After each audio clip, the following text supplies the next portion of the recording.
conférence à l'heure du déjeuner. C'est quand même une originalité dont j'espère qu'elle ne se répandra pas sur toute la surface du globe. Donc merci à vous d'être venus à l'heure du déjeuner. Je montre vite. Alors en fait, il y a un rapport entre la question du temps et celle du vide, si je puis dire cela avant de répondre à la question sur Aristote, c'est que, comme ça a été dit, moi j'ai beaucoup travaillé avec des collègues sur le temps, qui est une question qui intéresse les physiciens, qui intéresse également les philosophes, qui fait partie du langage commun. Et quand on la traite, en général, on évite de poser deux questions qui sont pourtant très naïves et en fait très complexes pour ce qui est de leur réponse. La première question, c'est lorsque les physiciens parlent du temps, est-ce qu'ils parlent de la même chose que les philosophes lorsqu'ils parlent du temps? Si la réponse à cette question est non, pourquoi c'est le même mot? Si la réponse à cette question est oui, est-ce qu'ils disent la même chose de cette même chose? Là, la réponse est évidente. Il suffit de lire un peu Heidegger et un peu Einstein pour voir qu'ils n'en disent pas la même chose. Mais alors, s'ils n'en disent pas la même chose, à qui dois-je accorder du crédit? Aux physiciens? Aux philosophes? Cette question n'est jamais tranchée. Elle n'est même en fait jamais posée. Cette année, à l'agrégation de philosophie, a été donnée comme sujet pour le concours ouvert le temps. Et les auteurs qu'il fallait lire pour pouvoir se présenter, ou en tout cas avoir une chance d'avoir le concours, étaient Aristote, Saint-Augustin, Kant, Heidegger, Merleau-Ponty, Bergson, Husserl, et peut-être un autre que j'oublie. Pas Einstein, pas Dirac, pas Newton, pas Galilée. Et donc, est-ce que c'est bien raisonnable d'ainsi séparer les choses? D'autant plus que le mot temps est un mot fixe, et un mot qui existe depuis des siècles pour le coup, mais ce qu'on met derrière ce mot n'a cessé d'évoluer au gré des révolutions, qu'elles soient philosophiques ou bien scientifiques. Mais il y a une fixité du langage.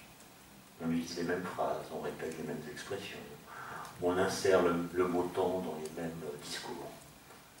On peut lire Saint-Augustin, justement, on peut lire le fameux livre des Confessions consacré au temps de Saint-Augustin, écrit au IVe siècle après Jésus-Christ, traduit en français, et on comprend très exactement ce que dit Saint-Augustin. Pour une raison très simple, c'est que Saint-Augustin parle du temps comme nous, ou plutôt nous en parlons comme lui. Ce qui veut dire que toutes les révolutions scientifiques dont j'ai parlé, Newton, Einstein et les autres, qui ont profondément modifié notre façon de comprendre le lien entre le temps et l'espace, entre le temps et la matière, entre le temps et le devenir, n'ont eu aucun effet sur notre manière de dire le temps. Et comme notre manière de dire le temps détermine en grande partie notre façon de le penser, il se peut que si nous le disions mal, nous le pensions mal. Et donc avec mes collègues, on a essayé de faire une sorte de critique du langage pour voir comment on pourrait modifier nos phrases afin de rendre compte des connaissances que nous avons acquises sur le temps. Par exemple, ça commence par critiquer le fait qu'on s'accorde le droit d'attribuer au temps un qualificatif. Et même plusieurs. On parle d'un temps physique, d'un temps cosmologique, d'un temps biologique, d'un temps cosmologique, d'un temps libre, bref. Comment se fait-il que la pierre continue sur sa trajectoire? Aristote nous sort un truc. Donc il y a un milieu qui porte la pierre en quelque sorte, en tout cas qui permet son mouvement, puisque sans ce milieu il n'y a pas de mouvement. Et ce milieu, il va résister au mouvement de la pierre.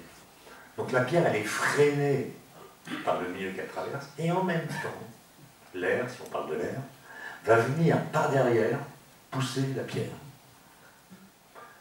Donc le milieu en question, il y a à la fois un frein et un accélérateur.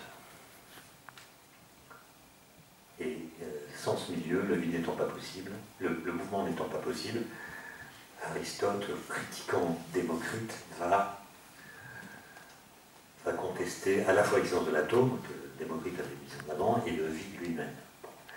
Alors, moi je travaille au commissariat à l'énergie atomique, vous l'avez rappelé, et on est toujours très fiers de dire, mais finalement, finalement, il y a un penseur grec qui s'appelle Démocrite, 5e siècle avant Jésus-Christ, qui a écrit 80 livres dont on n'a aucune trace. Par contre, on a conservé quelques dizaines de fragments, parmi lesquels le plus célèbre dit ceci: n'existe que les atomes et le vide. Et là, on se dit, ouais, il est quand même fort.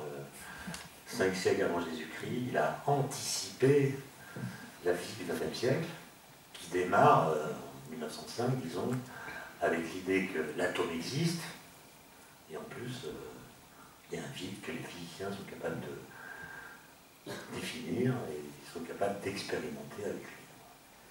Sauf que quand vous allez voir les textes en grec ancien, ce que je ne suis pas capable de faire, mais j'ai des amis qui avaient, notamment Heinz Wiesmann, vous découvrez un truc étrange, c'est que dans les textes de Démocrite, il n'y a jamais le mot vide, qui chez Aristote se dit sous le terme kénon. Kénon, c'est le vide. Mais dans les fragments de Démocrite, il n'y a pas de kénon, il n'y a pas de vide. Donc déjà, c'est bizarre. Par contre, il y a un fragment de Démocrite qui a été le plus commenté de tous, qui est le suivant. Le médène n'existe pas moins que le dène. Alors, qu'est-ce que c'est que ce mot médène? Ben, c'est le mot qu'utilise Parménide pour définir ce qu'il appelle le non-être. Dans le fameux fragment, l'être est, le non-être n'est pas. Et quand Démocrite dit le médène n'existe pas moins que le dène, ce qu'il veut dire, c'est d'une part qu'il est d'accord avec Parménide pour dire que l'être n'est pas colonisé par le non-être, l'être est plein, il n'y a pas de trou à l'intérieur, il n'y a pas de vide, pour reprendre le terme moderne. Mais Démocrite, lui, explique que certes, l'être est plein, mais à côté de l'être, qui est plein, il peut y avoir du médène, du non-être. Donc l'être et le non-être cohabitent. Et le mot dène, en grec ancien, n'existe pas. Autrement dit, Démocrite, il a fabriqué un jeu de mots. C'est-à-dire, c'est comme si en français, on définissait l'être à partir du mot néant. On prend le mot néant, on enlève le né, si je veux dire, il reste en. C'est comme si en français, on désignait l'être par le mot en. Voilà ce que fait Démocrite. Et en fait, quand on dit atome et vide, alors le médène, c'est donc le vide, ce qu'on appelle le vide, dans notre vocabulaire d'aujourd'hui, et ce qu'il appelle le dène, l'être, c'est l'atome. D'accord ? Et voilà, donc si vous voulez, ce lien entre la métaphysique grecque et aujourd'hui est un lien de filiation extrêmement indirect. Quand Démocrite parle de ce qu'on appelle le vide, il ne pense pas du tout à notre vide. Et l'atome dont il parle, alors il y a des grandes discussions pour savoir si c'est un objet matériel. Chez Démocrite, il l'est, chez Lucrèce et Épicure, mais chez Démocrite, Heinz Wiesmann, que j'ai cité tout à l'heure, dit que non, pour lui c'est un concept, c'est pas du tout une chose. Et celui qui a matérialisé l'atome de Démocrite, c'est-à-dire qui en a fait un objet matériel, c'est Karl Marx, dont vous savez qu'il a fait sa thèse de doctorat sur Démocrite. Et c'est Karl Marx qui, en lisant Démocrite, a matérialisé sa philosophie. Bon, je ne vais pas m'étendre trop là-dessus, mais vous voyez que l'atome qui existe, celui que les physiciens ont détecté expérimentalement en 1906, après des millénaires de discussion, est un objet qui n'a aucune des propriétés que les Grecs avaient attribuées à l'atome. Mais aucune. Il n'est pas plein, il y a du vide, il est composite, donc il n'est pas insécable, il est régi par la mécanique quantique, il n'a pas de trajectoire bien définie, etc., etc. Autrement dit, la seule propriété qu'il ait en commun avec l'atome des Grecs, c'est le nom, qu'il trahit à tous les étages. D'accord ? Conclusion. L'atome des Grecs n'existe pas. Et bien qu'ils aient pensé l'atome. Et l'atome qui existe est un objet qui n'a été préalablement pensé par personne. Alors de là à dire que les Grecs se sont trompés, Il n'y a qu'un pas à ne surtout pas franchir. C'était des génies. Et comme le dit l'un de mes amis, les choses qui n'existent pas pour rien. Autrement dit, c'est bien parce que les Grecs ont pensé un objet qui n'existe pas que des controverses, des discussions, des débats, des théories et finalement des expériences ont fini par établir l'existence d'un objet qui, lui, existe et qu'on a pu découvrir que parce qu'un objet qui n'existe pas avait été pensé. Donc les choses qui n'existent pas pour rien, elles sont très utiles. Et je vous laisse choisir dans les choses qui n'existent pas, celles qui, pour vous, sont très utiles. Et donc, voilà, je m'apprêtais à vous lire des choses sur le vide, et notamment sur le néant, parce que finalement, l'Éden, le non-être, ça désigne plutôt le néant. Et il a fallu des siècles pour que l'idée de vide s'émancipe de l'idée de néant. Ceux d'entre vous qui ont fait un peu de mathématiques ont entendu parler évidemment de l'ensemble vide. Ben, les mathématiciens ont pris garde à distinguer le vide et le néant, en tout cas à distinguer l'ensemble vide et le néant, puisque l'ensemble vide est un ensemble qui ne contient aucun élément, par définition. Son cardinal est nul, mais c'est un ensemble. C'est un ensemble qui n'existe pas plus et pas moins que n'importe quel autre ensemble. Donc l'ensemble vide, c'est d'abord quelque chose qu'on appelle un ensemble. Donc c'est pareil. Mais il a fallu beaucoup de temps pour séparer le néant du vide. Et dans le livre d'ailleurs, je cite j'ai retrouvé par hasard une lettre que Léonard de Vinci, donc à la fin du XVe siècle, a écrite à l'un de ses amis, que je pourrais vous lire, dans laquelle il explique qu'il ne faut pas confondre le néant et le vide. Alors c'est une lettre écrite en italien, mais les deux mots néant et vide sont bien distingués en italien, et voilà ce qu'écrit Léonard de Vinci. Le néant n'a point de centre, et ses limites sont le néant, c'est-à-dire n'existe pas. Partout où il existe un vide, il y a un espace, tandis que le néant existe indépendamment de l'espace. En conséquence, le vide et le néant ne sont pas la même chose. Le vide peut se diviser à l'infini, alors que le néant ne saurait être divisé, puisque rien ne peut être moindre que lui. Ça veut dire qu'au XVe siècle, la discussion entre vide et néant existait encore. Et ça va permettre des révolutions qui vont suivre, puisque ce que dit Léonard de Vinci, en termes contemporains, c'est que vous ne pouvez pas penser le vide sans l'associer à un volume. Donc le vide contient au moins l'espace. Alors que le néant, non, il n'a même pas d'espace. Et ça va être une brèche intéressante. Pourquoi? Parce que le non-être, le néant, appelez-le comme vous voulez, ou le rien, même si le rien et le néant sont deux choses différentes, ils n'ont pas la même racine. Et le rien, c'est une notion qu'on peut quasiment chosifier, c'est-à-dire on peut parler d'un petit rien, 3 fois rien, sans même faire du Raymond DeVos. On est capable d'associer au mot rien des qualificatifs. Ça a pris un rien de temps. Un rien de temps, c'est pas une durée nulle. Un rien de temps, c'est déjà une certaine durée. Donc, alors que vous ne pourriez pas associer au mot néant des qualificatifs. Vous ne dites pas un petit néant, un petit... Donc le néant a un statut qui n'est pas le même que celui du rien.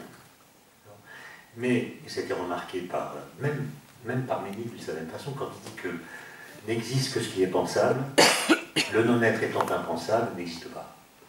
Il sera critiqué par Platon, je ne vais pas reprendre tout ça, mais c'est vrai que l'idée de néant, à partir du moment où elle est posée par la pensée, elle va créer un pli. Un pli. Parce que même si vous dites que le néant n'existe pas, ou que le non-être n'existe pas, le fait de l'avoir pensé, tout en disant qu'il était impensable, va faire que ce concept va agir comme le sparadrap du capitaine Haddock. Alors, on dirait, il se colle là, vous vous en débarrassez, il se colle là, etc. Vous ne pouvez plus vous en débarrasser. D'où la fameuse phrase d'Emmanuel Levinas dans un discours à la Sorbonne, l'idée de néant a défié la pensée occidentale. À partir du moment où le néant est posé, ça clive le champ des possibles. Contrairement à des philosophies orientales, par exemple, qui, elles, n'ont pas eu besoin de penser le néant. Mais, et c'est ce que remarquent tous ceux qui vont suivre, notamment Bergson, l'idée de néant, c'est une idée destructrice d'elle-même. Puisque dès que vous tentez de la penser, votre entendement, que vous le vouliez ou non, de façon consciente ou inconsciente, va le figurer, va le représenter, en lui attribuant une dimensionnalité, ou bien une substantialité, ou bien une matérialité qu'en tant que néant, il ne peut pas avoir. Cet argument se trouve aussi chez Platon, dans son Parménide. C'est-à-dire que dès que vous pensez le non-être, vous ne pouvez pas vous empêcher de le penser comme étant conjoint à l'être. Donc vous le faites être. Vous en faites quelque chose que par définition lui-même, il ne peut pas être. Autrement dit, penser le rien n'est jamais penser à rien. Et donc vous ne pouvez penser le néant que si vous ne le pensez pas. Toutes sortes de contradictions, on va dire, par Diderot par exemple. Lisez l'article de Diderot dans l'encyclopédie, c'est magnifique. Parce qu'il dit, par exemple, même si j'arrive à penser le néant, je ne peux pas me défaire que je suis moi là à le penser. Et donc je ne peux penser un néant qu'à la condition qu'il cohabite avec le sujet conscient qui le pense. Et il pose la question, mais un néant qui cohabite avec quelque chose, est-ce que c'est encore le néant?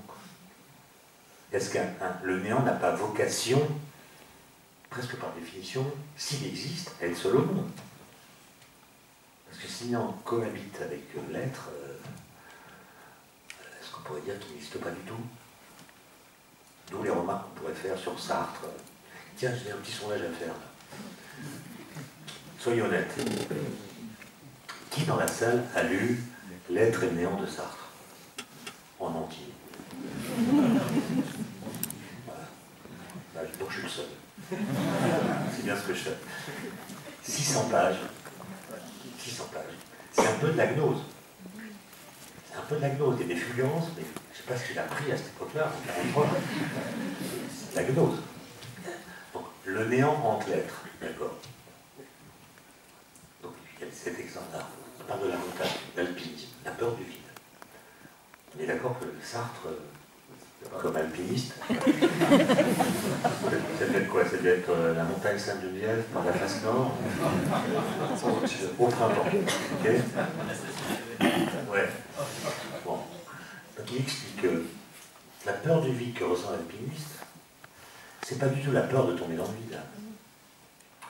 C'est la peur d'éprouver sa liberté au point de décider de se jeter dans le vide.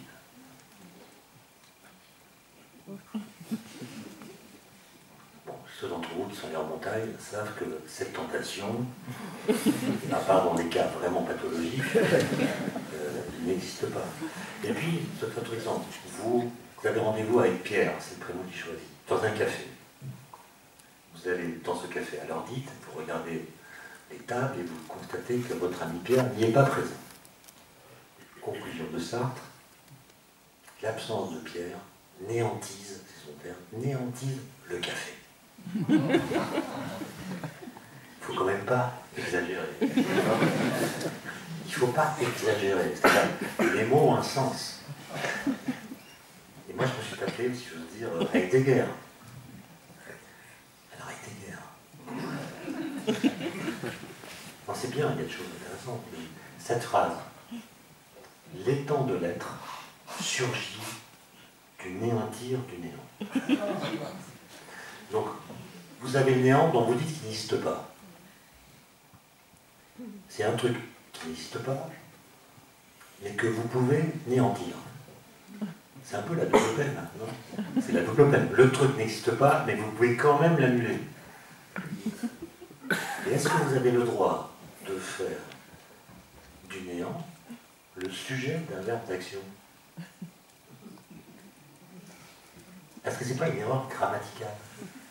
C'en est une, mais c'est tout le projet d'Heidegger, qui probablement n'a pas grand-chose à voir avec ce que les physiciens essayent de je ne suis pas parlé de physique pour l'instant. Je ne suis pas parlé de physique. Non, ce que je veux dire, c'est que, comme c'est quand même l'heure de déjeuner, on a le droit de se détendre en même temps. On a le droit.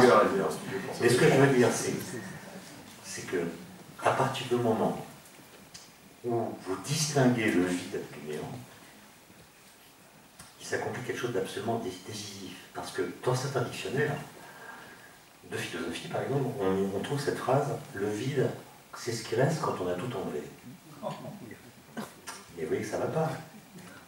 Parce que si vous enlevez absolument tout, ce qui reste, c'est le néant. Or, vous venez de dire que le vide et le néant se distinguent. Donc ça veut dire que le vide, c'est quelque chose de particulier, qui est précisément ce que vous ne devez pas retirer quand vous faites le vide. Donc la définition du dictionnaire philosophique doit être corrigée en « le vide, c'est ce qui reste quand on a tout enlevé, sauf le vide ». Okay. Et c'est là que les choses deviennent intéressantes. C'est là que les choses deviennent intéressantes, puisque ça devient du coup l'affaire des physiciens. Alors, je ne vais pas refaire toute l'histoire.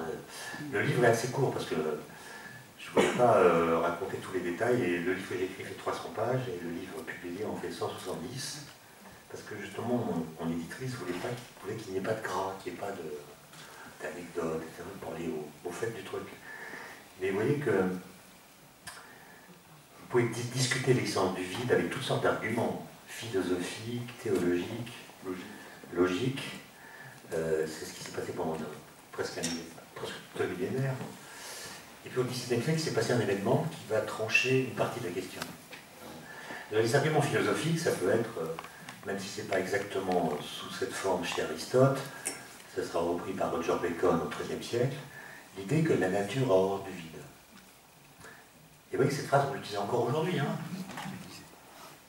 On le dit même dans la vie courante, il y a un poste qui s'est libéré, il y a beaucoup de candidats qui se présentent parce que la nature a horreur du vide. C'est une idée féconde, en fait. On peut l'instrumentaliser. Voilà, elle est féconde, et il ne s'agit pas de l'abandonner. Mais chez Aristote, il y a des arguments presque physiques. Prenez 2 plaques de métal très lisses, vous pouvez les faire coulisser l'une sur l'autre. Mais dès qu'il s'agit de les écarter, c'est plus difficile.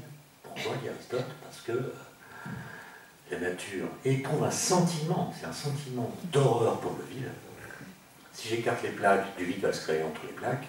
Et la nature qui a horreur du vide demande aux 2 plaques de bien vouloir opposer une résistance afin que le vide qui menace d'apparaître ne se manifeste pas. Roger Bacon a donné d'autres exemples. Par exemple, qu'est-ce qui se passe quand vous mettez une bouteille d'eau la nuit, un soir de gel, le lendemain vous retrouvez que la bouteille est cassée. D'où ça vient? À l'époque, on croyait que la glace était moins dense que l'eau. Plus dense que l'eau, comme tous les corps. Mais l'eau, elle fait exception, ça n'est pas à l'époque. La glace est moins dense que l'eau, c'est pour ça que les glaçons flottent. Mais l'explication de Roger Bacon, c'est normal. Il y a du gel, donc l'eau liquide devient de la glace, qui occupe moins de volume, donc ça crée du vide dans la bouteille. La nature déteste ça et demande à la bouteille de bien vouloir se casser pour empêcher que le vide apparaisse. Mais je vous le disais en toutes lettres, hein. Moi je n'invente rien. Et puis, c'est là qu'on voit que les idées anciennes continuent à percoler dans la culture contemporaine. Vous demandez à quelqu'un à qui vous donnez un verre de jus d'orange de le boire avec une paille. Le quelqu'un met la paille, aspire le jus d'orange. On dit aspire le jus d'orange. Et là, il se passe un truc incroyable, c'est que le jus d'orange monte dans la paille. Oh, contre la gravité, hein. La gravité, je vous rappelle, c'est tout le monde en bas. Là, ça monte. Demandez à vos voisins, demandez aux enfants d'expliquer le phénomène.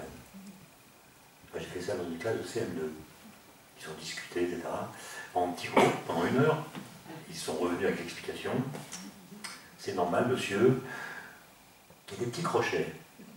Entre l'air qu'on aspire et puis le jus d'orange, il y a des petits crochets. Donc le jus d'orange, il est accroché à l'air. Donc si j'aspire l'air vers le haut, les crochets vont entraîner dans l'ensillage le mouvement du jus d'orange dans la paille. C'est très beau. Ouais.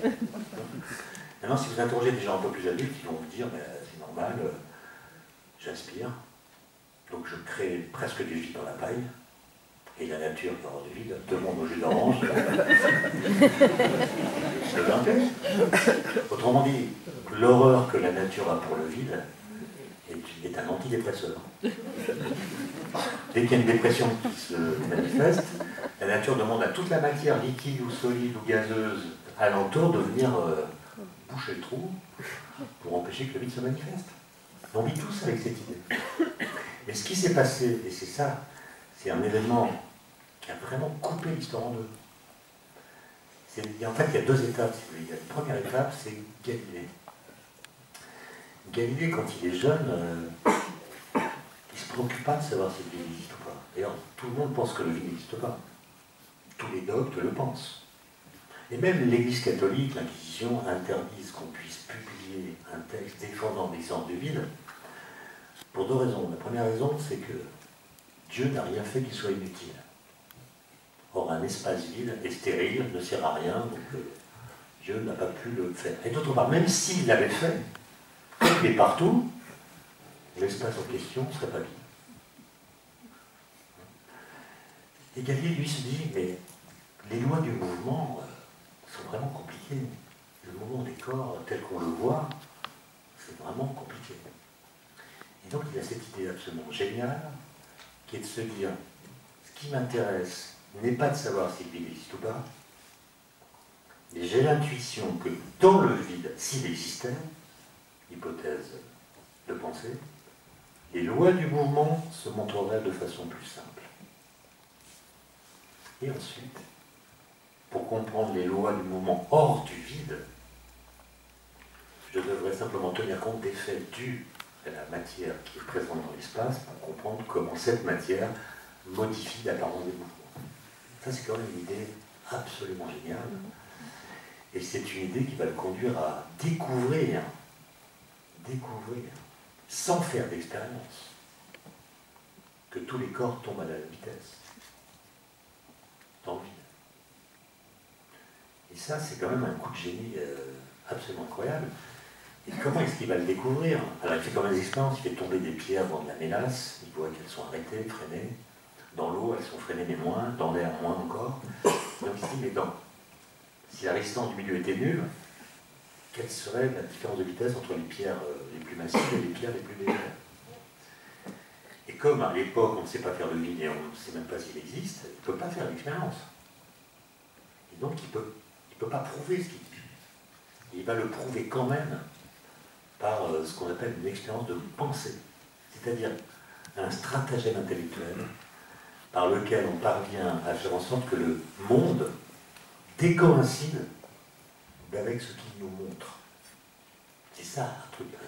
C'est ça la modernité. On en parlait avec quelqu'un tout à l'heure au café. La modernité, c'est ça. C'est d'inventer des stratagèmes pour que le monde décoïncide avec ce qu'il nous montre. Et ce qu'il va imaginer dans la bouche de Salviati, le personnage qui est son porte-parole dans ses discours, c'est supposons qu'Aristote a raison quand il dit qu'une grosse pierre tombe plus vite qu'une petite pierre. Je rappelle que Aristote écrit même qu'une pierre qui est 10 fois plus massive qu'une autre pierre tombe 10 fois plus vite. Est-ce que vous avez déjà vu une pierre qui tombe 10 fois plus vite qu'une autre pierre? C'est-à-dire qu'il n'y avait même pas d'observation. Même des observations les plus élémentaires. Bon, d'ailleurs, Salviati, qui ne veut pas donner de la police, dit qu'il n'a pas dû être très attentif. Bon, bref. Et donc, Galilée dit, supposons qu'Aristote a raison, simplement quand il dit qu'une grosse pierre tombe plus vite qu'une petite pierre. Et c'est là qu'il fait commencer une expérience de pensée, qui commence évidemment par si. Si on attache la grosse pierre à la petite pierre par une ficelle, et qu'on laisse tomber l'ensemble, qu'est-ce qui va se passer? Aristote nous dit que c'est plus lourd que la grosse pierre, donc ça tombe plus vite que la grosse pierre. Mais pendant la chute, la petite pierre qui tombe moins vite va tendre la corde et faire parachute. et donc freiner la chute de la grosse pierre qui du coup, l'ensemble va tomber moins vite que la grosse pierre. Donc il a vu qu'il y avait une contradiction dans la loi d'Aristote qu'on ne peut résoudre qu'en disant que la grosse pierre et la petite pierre tombent exactement à la même vitesse, ce qui n'est pas ce que nous voyons. C'est ça la naissance de la physique moderne, l'énoncé d'une loi qui contredit l'observation. Et ensuite, il faut réinterpréter l'observation pour dire comment une loi qui la contredit l'explique quand même. En invoquant la résistance de l'air, la poussée d'Archimède, qui sont responsables de la différence de vitesse de chute entre les objets lourds et les objets légers, et ça n'a rien à voir avec la gravitation. Alors, ça c'est la première étape, donc le vide est sur les ponts qui enjambent le fleuve. Et donc la hauteur entre la pompe et l'eau, la surface de l'eau, pouvait être assez grande. Et ils ont remarqué que quand cette hauteur dépassait 18 coudées, c'est-à-dire 10 mètres, on ne pouvait plus pomper. L'eau montait, puis à 10 mètres, elle s'arrêtait. Et malgré les efforts de techniciens, d'artisans, d'ingénieurs venus changer les pompes, faire des expériences, des tests, etc., ça bloquait. Et en désespoir de cause, ils écrivent à Galilée, qui se fait lire la lettre par son ami comment il s'appelle, Torricelli, qui est son assistant. Et Galilée comprend que le problème qu'il rencontre n'est pas un problème technique qu'on pourrait résoudre en changeant les pompes, c'est un problème de physique. Ce qu'ils viennent de découvrir, c'est que la nature n'a pas horreur du vide. Il meurt avant de pouvoir faire des expériences, mais Torricelli va faire des expériences qui vont montrer qu'il a raison. L'idée de Galilée, c'est que, pour prendre l'exemple de la paille, quand vous aspirez du jus d'orange, en fait, ce n'est pas du tout la nature qui a horreur du vide. C'est simplement parce qu'il existe dans l'atmosphère une pression atmosphérique, ce qu'il appelait lui la pesanteur de l'air. Et la pesanteur de l'air, elle est intense. Elle vaut 10 tonnes par mètre carré. Donc si je prends une surface d'un mètre carré, il y a 10 tonnes. L'équivalent de 10 tonnes qui appuie sur cette surface sous l'effet de la pesanteur de l'air ou de la pression atmosphérique. Et donc quand je bois mon verre avec du jus d'orange, il y a cette pression qui va du haut vers le bas, qui appuie sur le liquide. Mais qui appuie aussi sur, si je mets une paille, qui appuie sur le liquide qui est dans la paille. Mais si j'aspire, je diminue la pression dans la paille. Et donc la pression dans la paille va être plus faible que la pression sur le liquide qui est dans le verre. Et c'est cette différence de pression qui va faire que le jus d'orange va monter. Et Torricelli a l'idée de vérifier cette hypothèse, non pas en faisant des colonnes de 10 mètres, hein, c'est trop compliqué techniquement, donc il a l'idée de remplacer l'eau par du mercure qui est 13,6 fois plus dense que l'eau. Donc il prend un bassin rempli de mercure, il prend un tube d'1 mètre, il le bouche à l'extrémité, il le remplit de mercure sur toute la hauteur. Une fois que c'est fait, il le bouche. Ensuite, il met le tube verticalement dans le bassin avec ses mains, les mains dans le mercure, hein. Ingénieur sécurité, bouchez-vous les oreilles. Une fois que le tube est immergé, il enlève le bouchon du bas et regarde ce qui se passe. Il voit que la colonne de mercure baisse, puis s'arrête. Et la hauteur entre la surface du mercure et le haut de la colonne mesurée donne 76 cm. 10 mètres divisé par 13,6, l'intensité du mercure, ça fait 76 cm. Donc, la question c'est qu'est-ce qu'il y a dans les 24 cm du tube qui ont été libérés par le mercure? Est-ce que c'est du vide? Il n'ose pas l'écrire parce qu'il y a l'inquisition. Il connaît bien Galilée, donc il est au courant. Donc il dit, d'ailleurs il ne publie pas, il fait des expériences, il refait l'expérience à Florence, à Rome, devant des personnalités, notamment à Rome, devant l'abbé Mersenne, un Français qui avait fondé une académie à Paris. Mersenne voit l'expérience, le tube de Torricelli, l'invention du baromètre. Il revient à Paris, il en parle à tout le monde, à Descartes, à Robert Ball, à Pascal, et la querelle des villes, comme on l'appelait, va durer moins de 5 ans. En moins de 5 ans, l'affaire est réglée. On a pu fabriquer un certain vide, qui n'est pas absolu, il y a encore des atomes qui traînent. Et ce qu'on appelait l'horreur du vide, c'est simplement le fait que cette pression atmosphérique est tellement forte, on ne la sent pas parce que notre pression interne l'équilibre, elle est tellement forte que dès que dans un volume vous voulez créer du vide, le moindre orifice va faire entrer de l'air et empêcher que le vide se manifeste. D'accord ? D'ailleurs, juste pour finir, parce que je ne veux pas être trop long, c'est quand même un truc incroyable. On a tous lu les pensées de Pascal, qu'il a écrites à la fin de sa vie, notamment le chapitre sur l'ennui. L'ennui. Il explique que nous nous divertissons parce que nous avons horreur du vide. Nous, les humains. Et quand il écrit ça dans les pensées, il utilise le mot néant ou le mot vide de la même façon. Pour lui, vide et néant, c'est des mots synonymes. Or, il a 35 ans quand il écrit ça. Or, pratiquement 10 ans plus tôt, alors qu'il a 23 ans, il écrit un traité sur le vide, qui est le résultat d'une correspondance qu'il a eue avec le Père Noël. Non pas pour commander ses cadeaux, mais c'était le révérend Père Noël, le patron de la compagnie de Jésus, Jésus donc, qui ne croyait pas au vide, et qui avait écrit un ouvrage intitulé La plénitude du vide. Et Blaise Pascal a une correspondance avec lui, dans laquelle il dit, écoutez, à la fin il dit, il s'agace, écoutez, vos arguments sont philosophiques, très bien, pour en discuter à l'infini. La seule façon de trancher la question, c'est l'expérience, faire des expériences. Et il conclut la lettre en disant que le vide tient le milieu entre le néant et la matière. Donc le vide, c'est pas le néant, c'est pas non plus la matière, c'est entre les deux. Ce qui est une très bonne définition du vide quantique. C'est-à-dire qu'à cette époque-là, quand il a 23 ans, il distingue parfaitement le néant du vide. Mais plus tard, quand il parle de l'ennui, il les considère comme équivalents. Et c'est quand même, je ne sais pas si beaucoup de philosophes ont fait le rapprochement, mais c'est passionnant. Parce que vous savez qu'après, il va demander à son beau-frère, qui habite à Clermont-Ferrand, donc qui est entouré de montagnes, de faire l'expérience en montant un tube de Torricelli au sommet du Puy-de-Dôme. Et le beau-frère va s'exécuter. C'est Blaise Pascal qui démontre que la nature n'a pas horreur du vide, et qui, dans le même temps, un peu plus tard, démontre que l'homme, lui, a horreur du vide.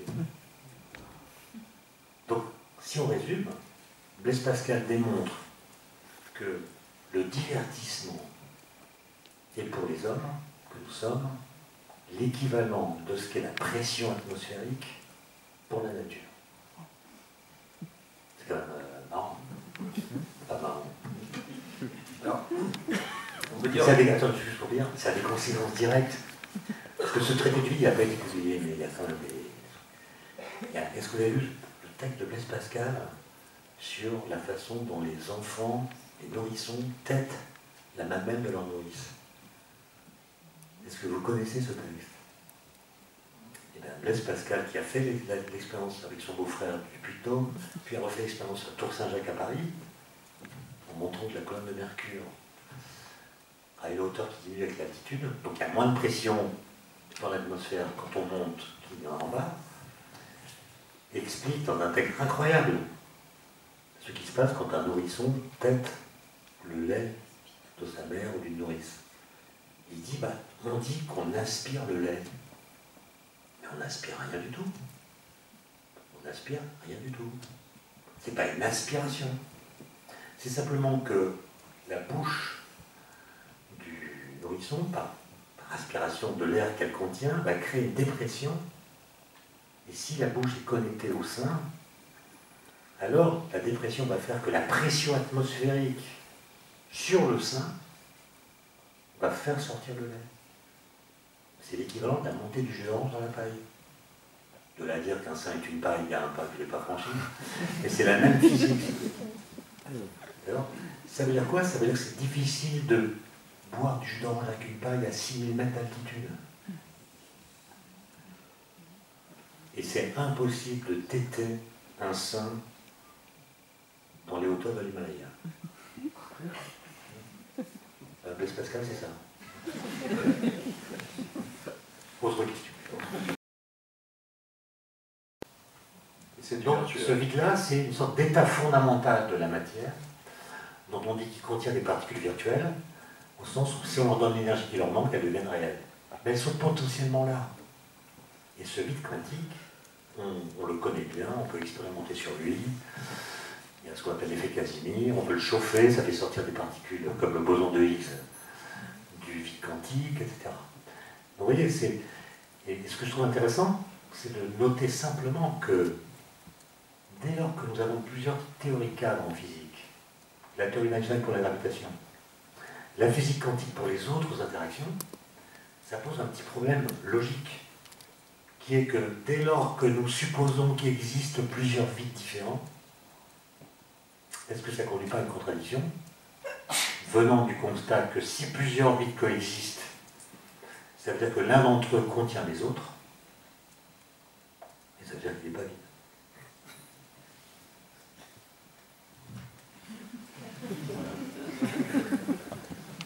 Probablement qu'il serait intéressant de regarder un peu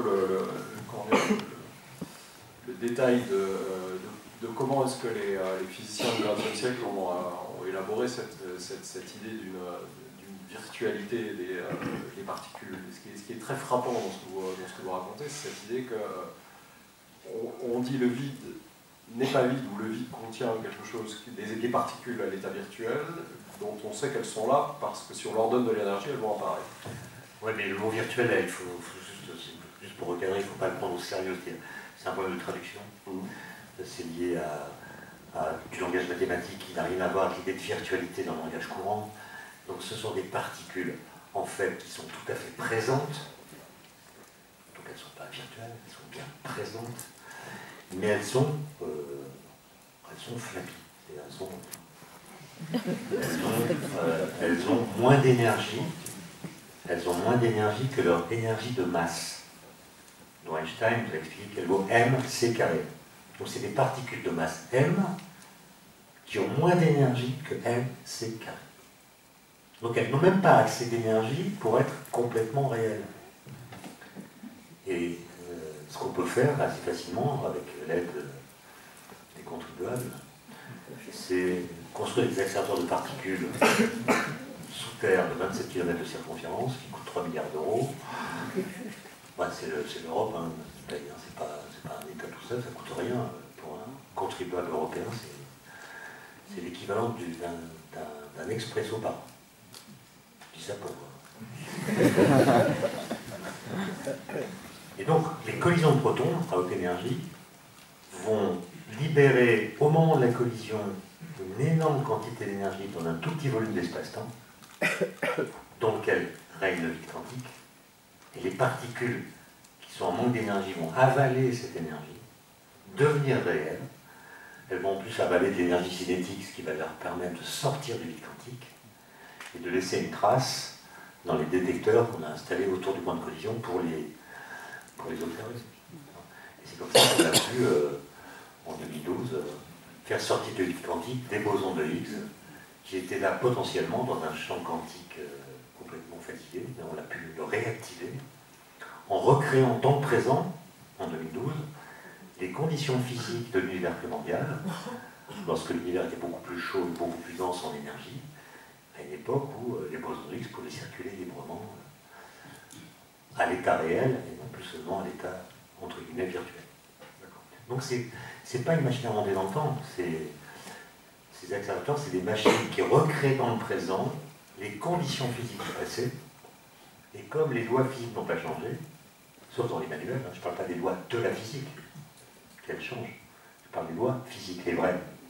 Les lois physiques n'ont pas changé, de sorte que si on recrée dans le présent les conditions physiques du passé, on voit se dérouler sous nos yeux les phénomènes qui se déroulaient dans le passé.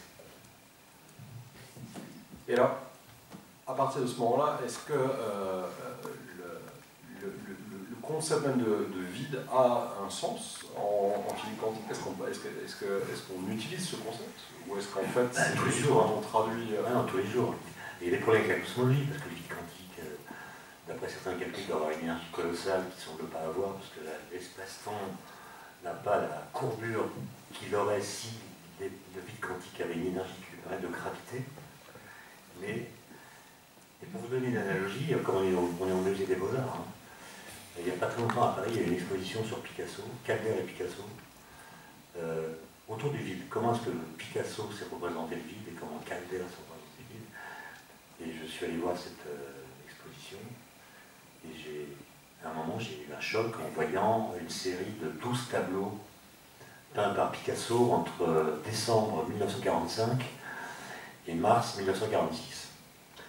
En fait, ce sont des tableaux qui représentent un taureau. Alors, le premier tableau est une peinture donc, qui montre un taureau très charnu. C'est un tableau très figuratif. On a même l'impression que c'est une photo d'un taureau.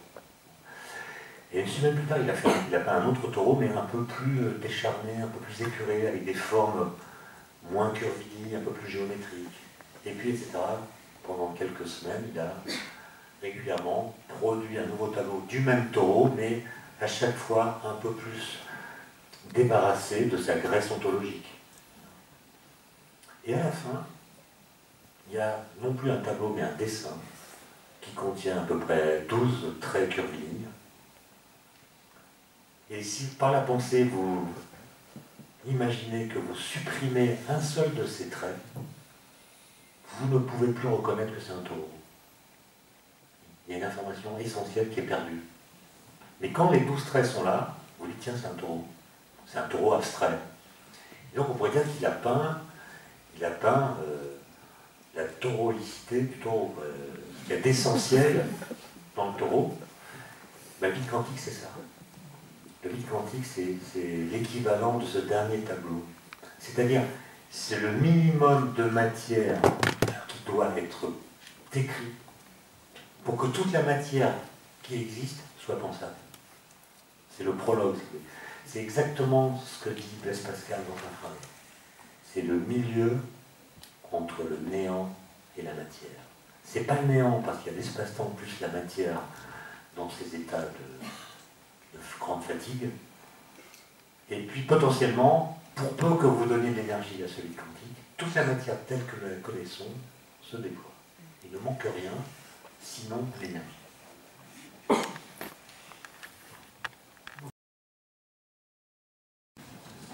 Je trouve ça quand même un peu piquant que quelqu'un qui fait de la physique Pasteur, qui a écrit un livre qui s'appelle le vide et le néant entre l'Occident et l'Orient.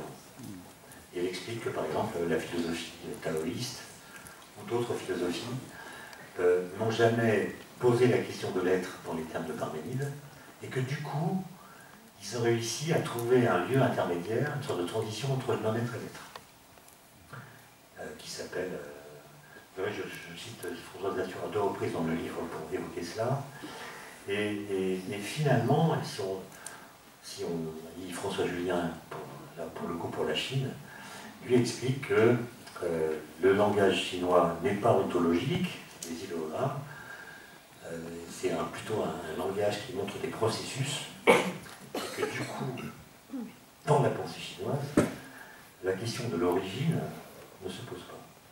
La question de l'origine de l'univers ne se pose pas.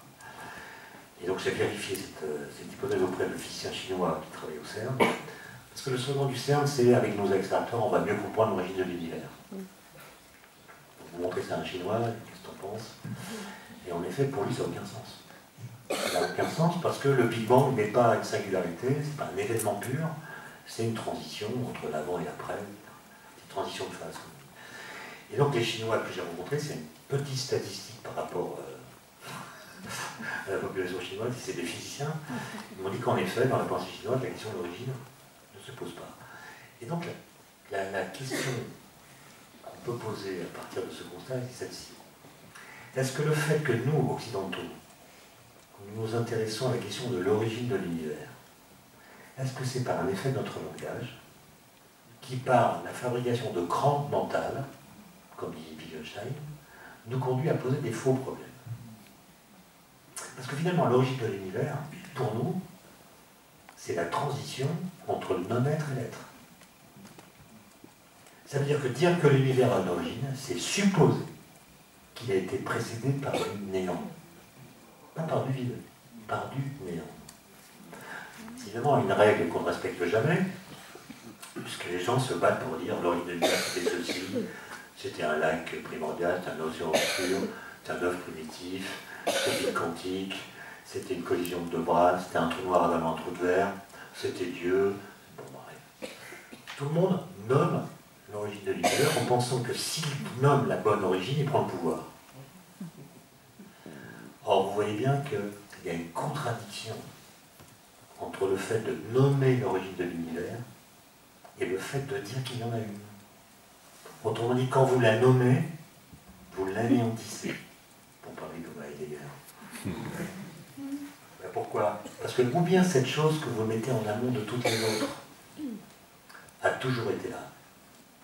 Et c'est la preuve qu'il y a toujours eu de l'être. Mais s'il y a toujours eu de l'être, il n'y a pas d'origine. Ou bien cette chose que vous mettez en amont de toutes les autres n'a pas toujours été là. Ça veut dire qu'elle-même est l'effet d'une cause qui l'a précédée. Et dans ce cas-là, c'est pas l'origine. D'accord? Et donc la question, c'est que le monde est mal fait, quoi. Parce que nous, on pose la question de l'origine, mais on a un vocabulaire, un langage qui ne permet pas de la penser. Les Chinois, avec leur truc, là, le Tao, ils ont l'argument pour la penser, mais ils n'ont pas le langage pour la poser. C'est mal fait. Ça milite pour l'interaction entre les cultures. C'est aussi un des projets du CERN. Ouais, mais c'est ouais, oui. Je vais en Chine.